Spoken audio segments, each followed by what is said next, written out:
আমার 3 জন শ্রমিককে নির্মাবাড়ি জেল রোডে অন্যায়ভাবে গ্রেফতার করা হয়েছে। তার প্রতিবাদে আজকে আমাদের এই রংপুর বিভাগীয় ট্যাংলোরি শ্রমিক ইউনিয়নের কর্তৃক আজকের এই শ্রমিক কর্মবিরতি। আমরা এই কর্মবিরতির মাধ্যমে 200-র বেশি সার্ভিস ও ফিচারে লেনদেনের সব বিকাশ অ্যাপে সম্ভব। প্রশাসনের কাছে উদারত আহ্বান রাখছি যে আজকের মধ্যে যদি আমার এই 3 জন শ্রমিককে নিঃশর্ত মুক্তি প্রদান করা না হয় এবং যে ডেপুটি কালেক্টর সাহেব গ্রেফতার করেছেন আমার শ্রমিককে অন্যায়ভাবে গতকালকে, তাকে 48 ঘন্টার মধ্যে নীলফামারী জেলা থেকে অপসারণ করতে হবে।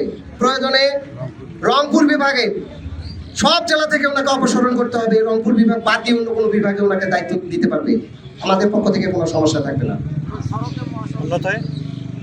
অন্যথায় আমরা আমাদের কর্মবিরতি অব্যাহত রাখবো যতক্ষণ পর্যন্ত আমরা প্রশাসনের কাছে ন্যায় বিচার পাবো না, ততক্ষণ পর্যন্ত আমাদের এই শ্রমিক কর্মবিরতি অব্যাহত থাকবে এবং প্রয়োজনে সারা বাংলাদেশে আন্দোলন ছড়িয়ে যাবে ইনশাআল্লাহ।